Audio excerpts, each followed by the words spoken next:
Louisiana's top cop forced to resign. A powerful board member steps down. Criminal investigations launched into the highest paid state troopers. It's disgraceful, it's shocking, it's unacceptable. The Louisiana State Police rocked to its core, all on the heels of Lee Zurich's year-long investigation, State of Unrest. Is that theft, though? I'm embarrassed by it. No, but I don't think it's right at all. But is it illegal? I don't know that it's theft, Lee. This is absolutely, as a matter of criminal law, theft. More than 30 public records requests and thousands of hours of undercover surveillance produced an investigation that peeled back layers of potential corruption. Now, how is that possible? Oh my goodness. We'd like to talk to you about using your power on the commission to try to punish a state trooper and then also getting tickets fixed for friends and yourself. I have no idea what you're done. Louisiana State Police says its core values include integrity, selfless service, and honor. Tonight, you'll view an investigation that shows high-ranking officials not living up to their own code of conduct. And if it's not? It's a criminal offense. It's an embarrassment. They all ought to hide their heads in a bag. Here's Lee Zurich with State of Unrest. Falsified tickets, falsified timesheets, all discovered by our months-long undercover investigation. The state's 3 highest paid troopers under criminal investigation. But State of Unrest starts here at headquarters. In the more than 80-year history of state police, no one served as superintendent longer than Mike Edmondson, 9+ years. But Edmondson may be gone now because of this signature, which we discovered about 2 hours before our first story aired. Here's part 1 of State of Unrest. The shortest distance between 2 points is a straight line, right? But for 4 employees of Louisiana State Police, the trip from point A to point B comes with a 350-mile detour via Sin City. During the state's budget crunch, Louisiana State Police sent 17 people to a 4-day conference in San Diego for the October 2016 International Association of Chiefs of Police. When you calculate salaries, overtime, meals, flights, and hotels, the total cost comes to around $70,000.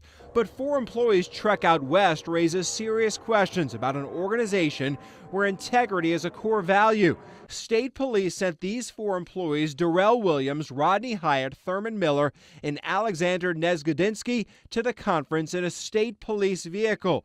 They drove from Baton Rouge to San Diego. Why did 4 people drive there?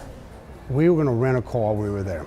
And one of the things I looked at is the fact that maybe we can save some money by allowing these individuals, I don't have to pay them airfare. When you calculate the troopers' salaries, meals, hotels, and gas, the drive cost state police and taxpayers $19,000.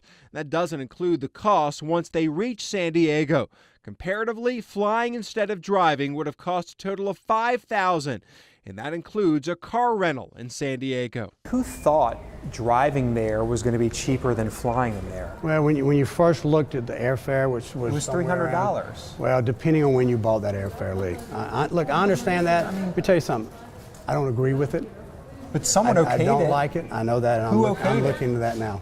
Look, it's ultimately rests on me. But I mean, ultimately, I knew that they were driving there. But the troopers' drive to San Diego went off course. They took a detour through northern Texas, the next night in northern Arizona at a resort town in Grand Canyon National Park, and the third night in Las Vegas. The troopers spent 1 night of the 4-day trek out west at the Palazzo Hotel. It took 4 days to get to San Diego. Unacceptable, isn't it?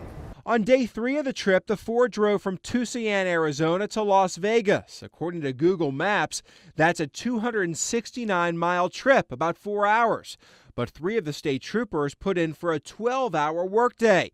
The next day, they drove south from Las Vegas to San Diego, 332 miles, just a 5-hour drive. 2 troopers put in for a 14-hour workday, another 12 hours. Is that theft, though? I'm embarrassed by it. No, but I don't think it's right at all. But is it illegal? I don't know that it's theft, Lee. Let me ask you this. If you're driving from northern Arizona to Las Vegas, it's a 4-hour drive, and you put down on your timesheet that you worked 12 or 14 hours that day, what is that then? It's appalling. It's appalling. It's embarrassing, and it's something that should not What if have a public employee in another office would be doing that? Would they be prosecuted? I'd look in the whole thing and let you know, Lee. I mean, that's something I don't think it's criminal. I don't think the intention part of that is. The drive to San Diego took 4 days. Their drive back just 3. They decided to take that straight line, driving mostly I-10, saving about 350 miles on the return trip. Gas alone for the Ford Expedition cost $600. Another conference attendee rented a car for the San Diego conference for $250. But there's more. Once they arrived in San Diego for the conference, their timesheets raise even more questions. On Saturday, October 15th, Rodney Hyatt put in for 14 hours of work.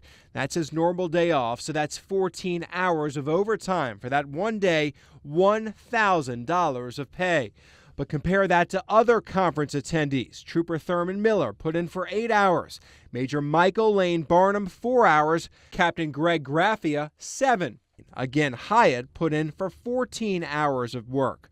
Conference records show workshops that day lasted from 8 in the morning until 3 in the afternoon, 7 hours. State policy only allows employees to be paid at conferences during program activities. Social events are not considered work hours. But still, for a conference that ended at 3 in the afternoon that Saturday, Rodney Hyatt went off the clock at 22:30 or 10:30 that night. During the conference, a couple of them put in for a 14-hour day. Yet state regulations only allow you to put in for the actual conference part of it. I can only assure you that I'm reviewing that, and every hour of everything that was done that was not approved, they will have to pay back. But it was, they're going to have to answer it was that. approved, though. I mean, their timesheets were signed off on.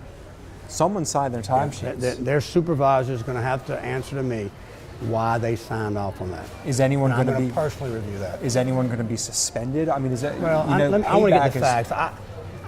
I like to get the facts before I discuss something. At the conference, Police Superintendent Colonel Mike Edmondson received a Lifetime Achievement Award. Here's a picture of the group in San Diego at a dinner celebration.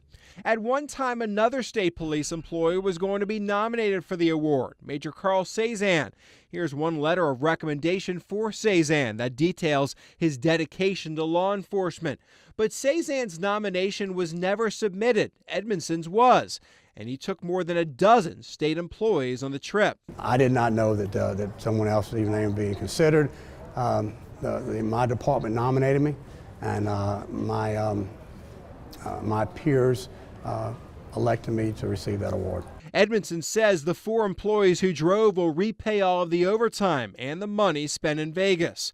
One who made the trip, Major Darrell Williams, now heads State Police Internal Affairs. The person you have now in charge of Internal Affairs, who is basically overseeing internally who's doing right, who's doing wrong, right? That's correct. Behaved like this. He's going to have to explain that, Lee. Less than 2 months after this trip, Colonel Mike Edmondson told the state legislature his department was in dire need of 658 additional vehicles. As you know, we went 3 years without making a purchase of a vehicle. That's problematic. Looking at the maintenance cost of a vehicle, that's more than replacement cost. I lost 27 vehicles, fully marked vehicles in the flood. It does raise serious questions about the people who made the decision to drive a state-owned vehicle 4,000 miles and thought that would save taxpayers money. Your state police, your law enforcement. We're not above the law, Lee. I know, but what message does it send when people in law enforcement are behaving like this? It sends a poor message to the public. And as me as a leader of that organization, I'm not going to stand for it. This afternoon, Edmondson released a statement updating the investigation, but emphasizing he learned last week employees traveled through Las Vegas. But that may not be true. Here is a credit card statement for Darrell Williams with charges in Grand Canyon National Park and the Palazzo in Las Vegas. The signature of the supervisor who approved it is unrecognizable. But here's another document for Williams with what appears to be the same signature. And look at the name printed below it, Mike Edmondson, the superintendent of state police. While the superintendent claims he didn't know about the trip until last week, it appears he signed off on at least one expense report in late December, essentially approving one employee's side trip through the Grand Canyon in Vegas, paid for with your money. The fallout from that story was significant and fast. Senator John Kennedy called for the governor to fire Edmondson. The leadership over there needs to change. It's an embarrassment. They all ought to hide their heads in a bag. Our sources told us the governor gave Edmondson a choice: resign or be fired. Days later, Edmondson stepped down, ending his nearly decade run as state police commissioner. More on some other serious allegations on Edmondson later. After an internal investigation, state police demoted and reprimanded all 4 troopers. They removed Darrell Williams as internal affairs chief. All 4 troopers repaid the money earned and spent on the 4-day road trip. Coming up on State of Unrest. What kind of confidence can you have on your law enforcement officials when they are openly, blatantly, and intentionally violating the law? State troopers making more than $200,000 a year, falsifying timesheets and in some cases tickets. We lay out the findings in our months-long undercover investigation. And later, A ticket in Natchitoches and trying to get it. Here's emails. Yes, look, there's emails for you trying to get its citation handled. On who? On who? On you. Me? Yeah, you. this powerful board member resigns following our questions and findings. State of Unrest. We'll be right back. Before our next story even aired, the fallout began. State police suspended 3 troopers and started an investigation into the 4th. Our undercover surveillance found these troopers potentially abusing a ticket writing program. That program is known as LACE and stands for Local Agency Compensated Enforcement. Hours after we showed the new superintendent, Mike Edmondson's replacement, our findings, he launched a criminal investigation into the 4 troopers and suspended the LACE program. Now to the findings that prompted this quick action. There's a reason Trooper Daryl Thomas is known to most of the 1,500 state police employees. For the last decade, he's out-earned everyone. Our next story focuses on the highest paid trooper in the state. State Trooper Daryl Thomas makes more money than any other law enforcer in Louisiana, more than any district attorney, police chief, the attorney general, even his boss, the superintendent of state police. I'm outraged. Last year, taxpayers paid this trooper $240,000. But our undercover surveillance investigation, backed up by timesheets and traffic citations, shows Thomas may not have legally earned much of that money. This is absolutely, as a matter of criminal law, theft. August 17th, on his timesheet, Thomas claims he started work at 7 that morning, but our undercover camera waited and spotted him leaving for work 2.5 hours later at 9:32.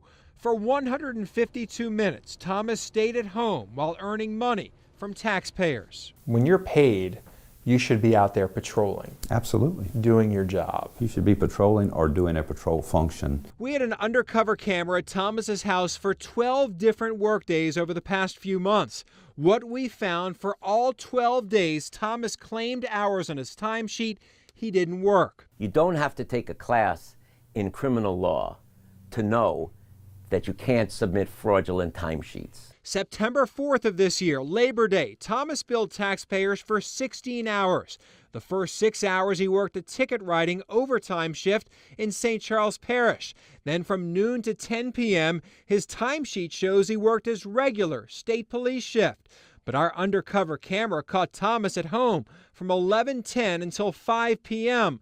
Almost 6 hours of that workday, Thomas didn't work. The next day, September 5th, Thomas's timesheet shows he worked until 10 p.m., but he arrived home at 6 and stayed there until 9:13. For 3 of the last 4 hours of his shift, Thomas's car remained in his driveway. September 6th, again, Thomas claims he worked 6 a.m. until 10 that night, but our surveillance unit spotted him arriving home at 9:26 a.m.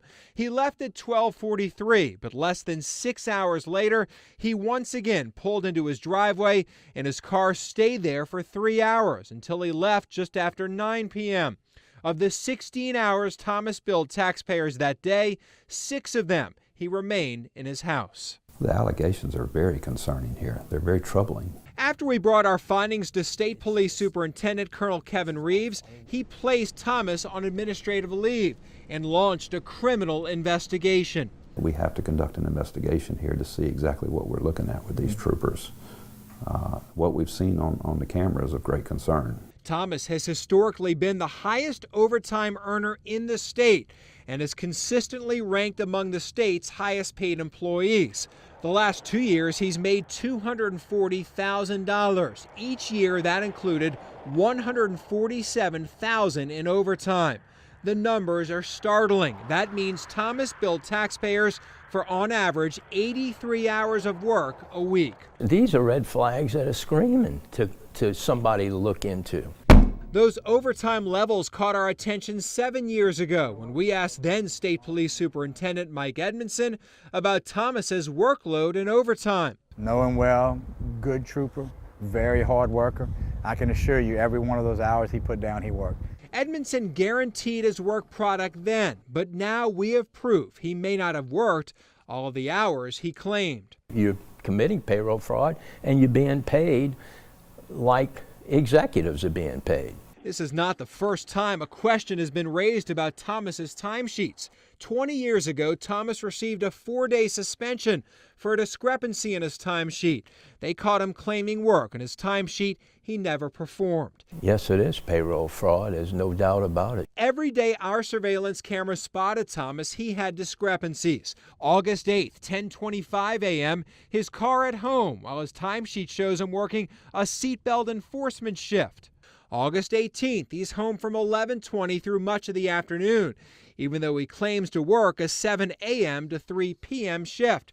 August 22nd, he arrives home at 7:57 p.m. and stayed there for the remaining 3 hours of his shift. That ended at 11 p.m. August 23rd, a 12-hour workday, but we found Thomas at home for almost 3 hours of his shift. And September 11th, we found his car at home for 3 hours of his regular 10-hour shift. Going and staying at your house is unacceptable for anybody in Louisiana State Police while you're being paid. Daryl Thomas makes more than the Vice President of the United States, a police officer who should be upholding the law, may be breaking the law himself. I'm outraged that I'm paying for work that is clearly, based on your reporting and that tremendous undercover work done by your hardworking staff, it's blatant, it's obvious. We moved our undercover camera around the area and found 3 more troopers potentially breaking the law. This story helped lead State Police to suspend the Lace ticket writing detail. When you see law enforcers potentially breaking the law, what message does that send to the public? Well, I think that we need to be held accountable for our actions. 4 state troopers paid a premium of your money. It's disgraceful, it's shocking, it's unacceptable. 3 are among the highest paid employees in Louisiana. Each makes about $200,000 or more a year. But our undercover surveillance investigation found they may not be earning much of that money. This is so troubling. July 21st of this year, we park an undercover surveillance unit outside the home of State Trooper Byron Sims. That day, he claimed to work what's called a lace shift. But Sims may be illegally earning taxpayer money. It's troubling what I've seen on here. The evidence that you presented us is compelling, and obviously there are questions that need to be answered by our agency. LACE is short for Local Agency Compensated Enforcement Detail. Local parish governments contract with state police to have troopers write tickets on highways in that parish. The parishes pay the overtime and mileage of the trooper. They get to keep the ticket money. At least 44 parishes across Louisiana hire LACE details, including St. Tammany, St. John, St. Charles, Orleans, Terrebonne, Tangipahoa, and Plaquemines in our area. Byron Sims worked that 12-hour LACE shift in St. Charles Parish, and look at his timesheet. He claims he worked 6 a.m. until 1,800 hours. State police use military time, so that's 6 p.m. But our undercover surveillance unit caught Sims arriving back home at 3:08, 3 hours before his shift ended, and he never went back to work. Sims wrote his last ticket that day at 13:08, or 1:08 in the afternoon. You're getting paid by the hour. Okay, and if you put a certain amount of hours on your timesheet, you should be working those hours. Yes, sir. And that's understood in Everyone in state police knows that. Yes, sir. And state law prohibits any ticket quotas. Lace contracts specifically say troopers will be paid by the hour. We had a surveillance unit on Sims for 5 different Fridays. Each day, he arrived home early, well before the end of his Lace shift. August 4th, Sims worked a Lace shift in St. John Parish until 6 p.m. We spotted his car at home at 1:42. August 18th, his St. Charles Parish Lace detail ended at 6 p.m., but we found his car at his Orleans Parish home at 12:55. On August 25th, another detail in St. John Parish, his car back at home at 1:47, 4 hours and 15 minutes before the end of his shift. And on September 8th, another St. John Parish Lace detail, Sims arrives home for good just after 1 o'clock. He earned taxpayer dollars for the remaining 5 hours of his shift. We have to conduct an investigation here to see exactly what we're looking at with these troopers. What we've seen on the camera is of great concern. Last year, Sims made $200,000, a large chunk of that overtime earned through this Lace program. Another trooper made more. Last year, taxpayers paid Eric Curley $207,000. He earned $106,000 in overtime, much of that from Lace.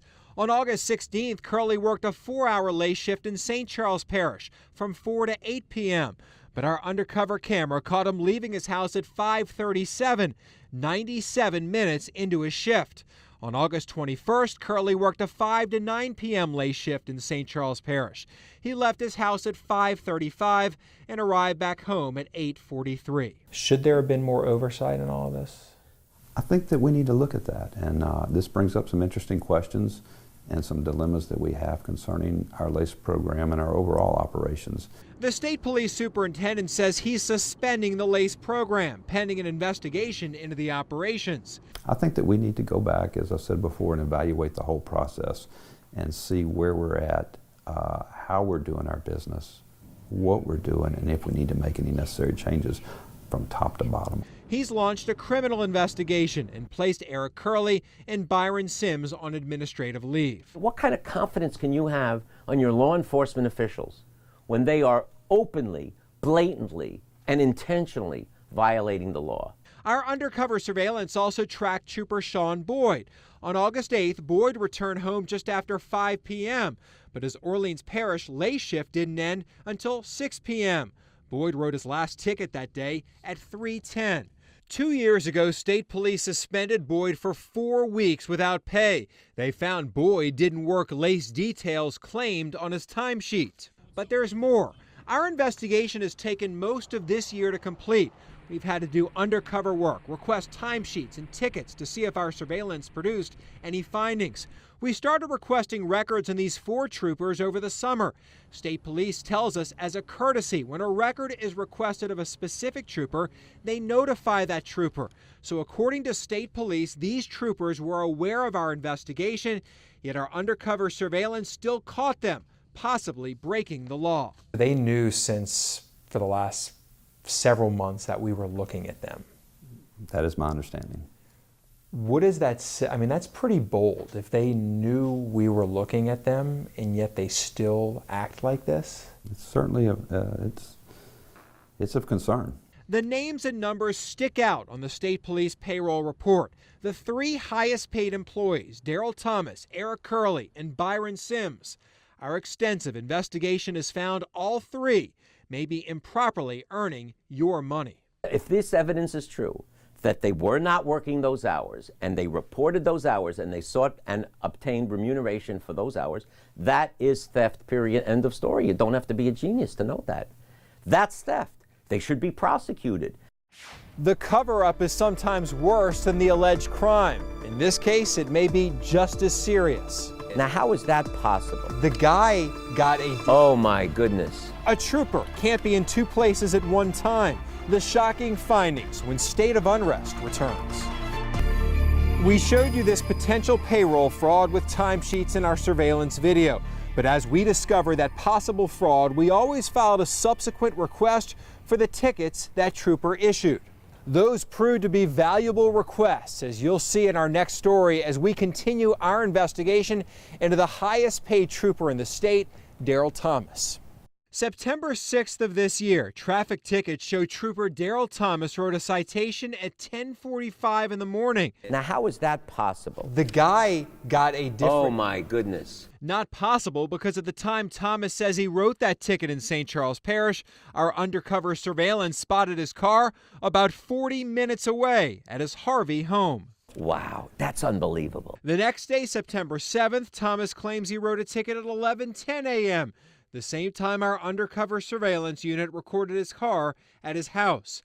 Fast forward to 11:45, Thomas still at home, but once again he claims he wrote another ticket. What does this tell me? The first one wasn't a negligent mistake. These findings had us digging deeper into Thomas's tickets. Daryl Thomas is the highest paid law enforcer in the state. He makes $240,000 a year. More than half of it comes by way of overtime. Much of that is earned through the LACE program. Our months-long undercover surveillance investigation found Thomas may have falsified timesheets, claiming he worked full LACE overtime shifts, but instead spent much of that time at his house. Thomas can't be two places at the same time. Now, he is writing these tickets, but we figured out what he may be doing, falsifying the times on some of these tickets to justify his overtime. I normally watch my speed. James Flick helped us figure it out. Here's the ticket he received in St. Charles Parish in January of 2016. It just so happens that's one of a handful of days we requested all of Thomas's tickets from state police. According to the tickets state police sent us, Flick received the citations at 2000 hours, or 8 at night. The trooper indicates that he wrote the ticket at 8 at night. No, it definitely wasn't 8 at night. Flick says Thomas flagged him on his way home from work around 3 in the afternoon. I know this definitely wasn't at nighttime. This was definitely during daytime. I've never gotten a ticket at nighttime. So we requested dash camera video from state police, and it shows Flick receiving his ticket in daylight, not 8 at night. In fact, the timestamp shows the video started at 14:59 or 2:59 in the afternoon. Wow.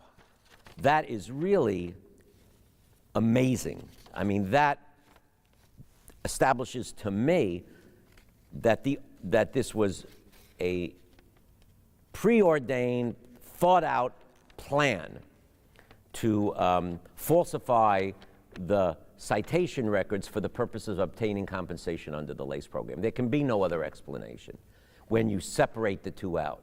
But there's more. Flick sent us the ticket he received from Thomas. The time, while not fully legible, is different. Most noticeable, the 2 found on the state police version that indicates 8 at night is missing from Flick's copy. He separated out the original from the copy. That's the only way this could happen. That January day, Thomas worked a 3 p.m. to 9 p.m. late shift. In addition to Flick's ticket, Thomas alleges he wrote citations at 4:47, 6:30, and 7:49. But that's impossible because according to his dash camera, he didn't write one ticket after 16:22 or 4:22. Here's dash camera video from the ticket Thomas says he wrote at 7:49. The timestamp 15:17 or 3:17 in the afternoon. And it's just slam dunk evidence of his intent to deceive and to falsify.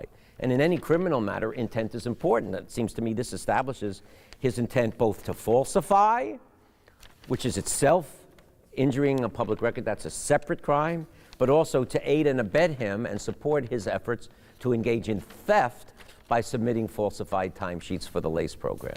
According to dashcam timestamps, Thomas wrote 2 of those January 2016 tickets before 3 o'clock, before his LACE shift even started.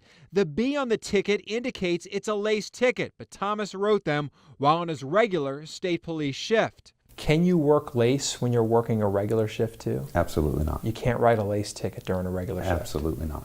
On November 25th of 2016, there's the B on another Thomas LACE ticket, the time 13:50 or 1:50 in the afternoon. But Thomas's late shift didn't start for another hour and 10 minutes. Thomas's late shift that day ended at 11 p.m. According to tickets, Thomas wrote 4 near the end of his shift, 20:30 or 8:30, and also around 8:40, 10:20, and 10:40. But dashcam video timestamps provided by state police show Thomas wrote his last ticket at 5:50, well before the times on those last 4 tickets. 4 more citations Thomas alleges to have written late into his late shift. That dash camera video indicates he wrote much earlier. Well, there's obviously a difference between writing down the wrong time and it's a mistake that you wrote down the wrong time. Now, if you're intentionally writing down the wrong time on citations, then that's of grave concern to us. The time that someone gets stopped and gets issued a citation for a violation, that's the time that needs to be on the document. And if it's not? It's a criminal offense. One potential crime, injuring a public record. Punishable by up to 1 year in prison and a fine for every time you do it. We found 11 different instances of potentially falsified ticket times. And I bet if you go back long enough, you'll find dozens and scores of these things. We tried to find more. We looked closer at July 5th, 2016. Thomas worked a late shift from 3 to 11 p.m. What seems strange, Thomas wrote tickets quickly, almost every 5 minutes. Look at the amount of time between each one, where he alleges he found a speeder, pulled over the car, wrote the ticket, and found another violator. It's inconceivable to me that you could do 2 or 3 tickets in the space of 10 or 15 minutes. A ticket every 5 minutes. 1 ticket, possible, but multiple tickets for a full hour. 12 tickets in an hour, it's not physically possible. Unless you're standing there and you're just waving 6 cars over at a time. Thomas alleges he wrote most of his tickets between 3 and 4 and then pulled over one more violator near the end of his shift at 9 p.m. We requested dash camera video from that day, but state police told us it wasn't working. The act of falsifying a ticket is a crime, but Tulane law professor Joel Friedman says that, combined with allegations of payroll fraud, could build a significant case for investigators. One could be a mistake, but this pattern can only be explained as an attempt to cover up and justify the falsification of the timesheets. This is part of a criminal enterprise by this trooper of engaging in theft. A parish district attorney tells state police, don't expect a check.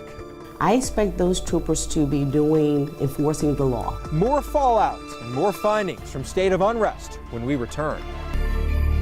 Welcome back to State of Unrest. State police won't be getting a nearly $30,000 check from St. John Parish's district attorney.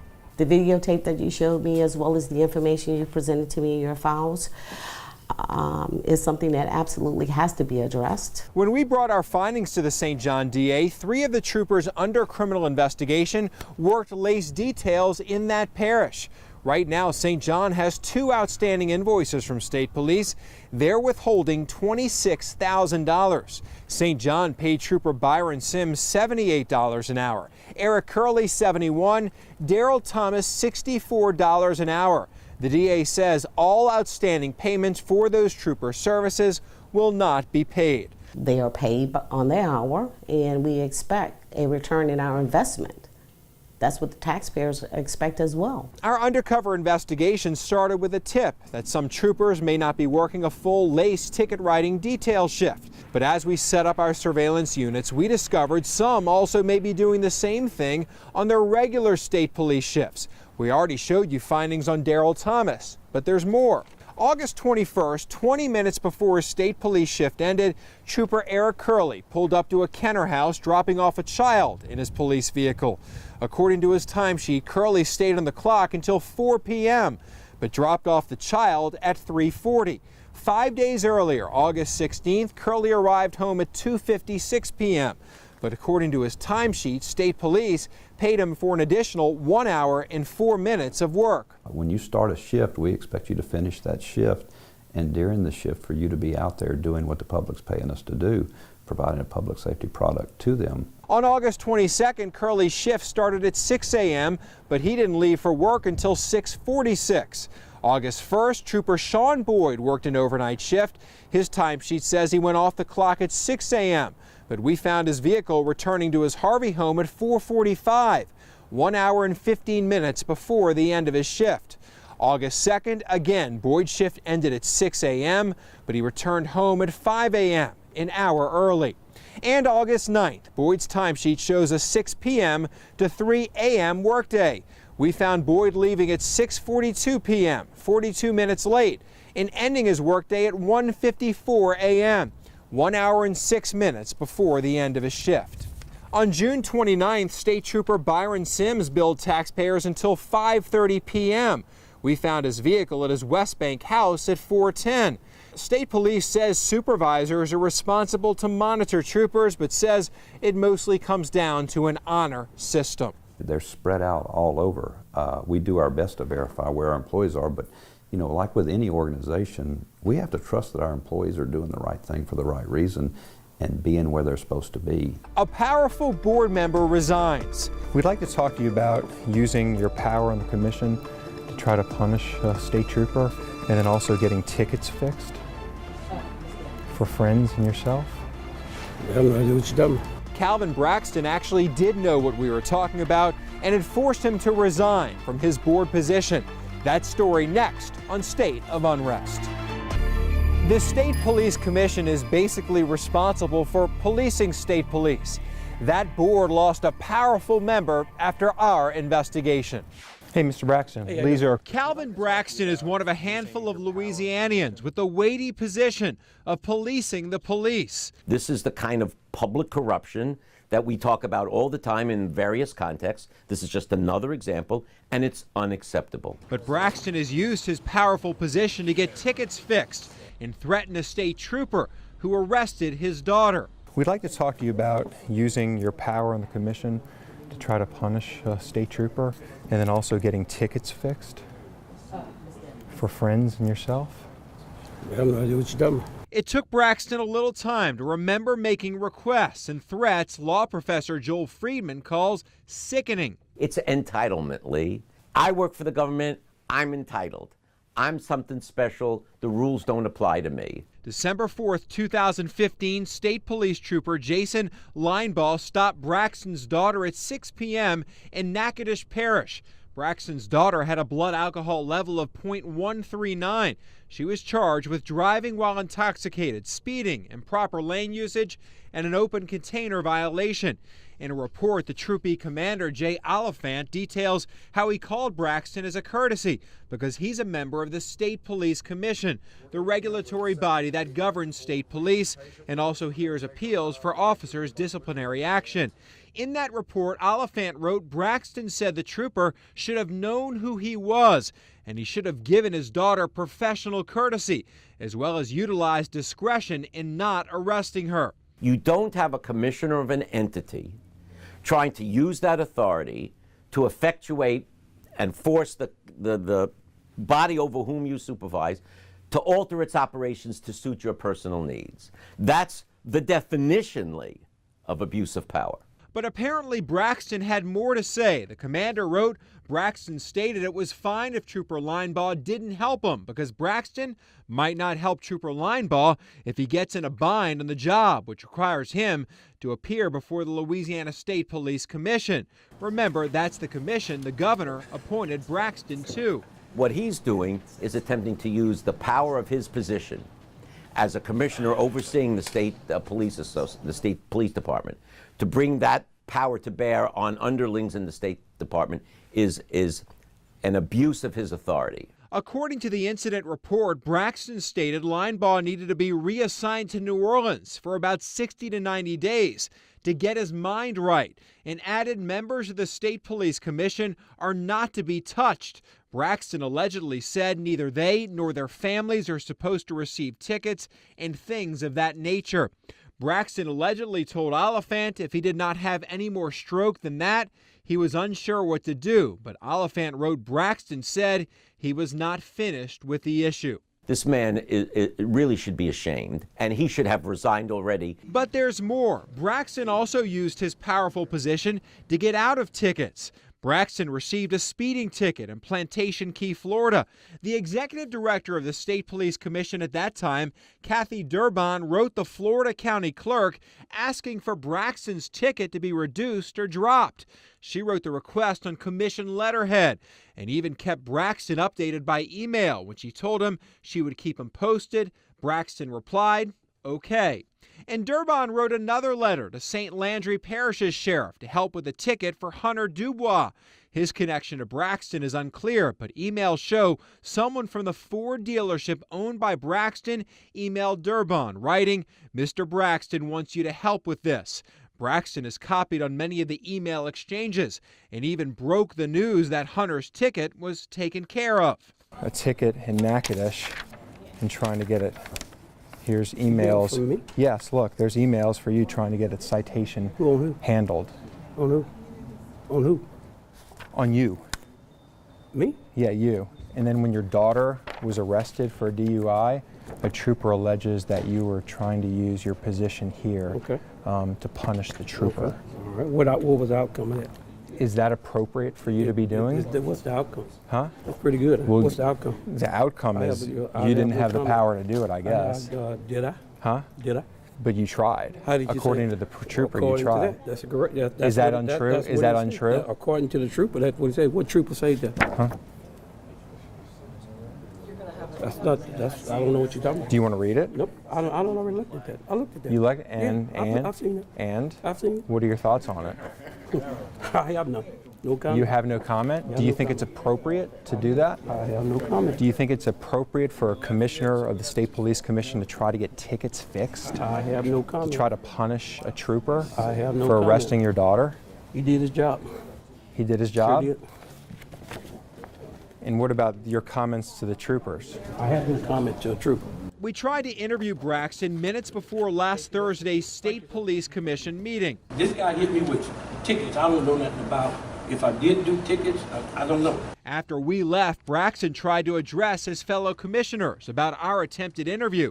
His comments recorded by the website, Sound Off Louisiana. My daughter deal was a year and a half ago. I've been through that. Now the ticket deal, I have no idea.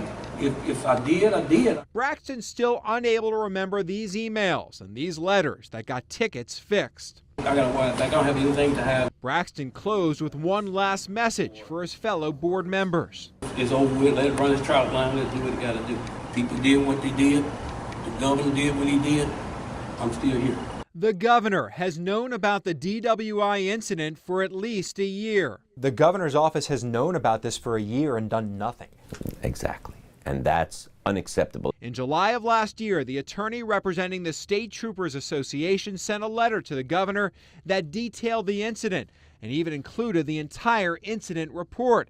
The Trooper Association wanted Braxton charged and removed from office.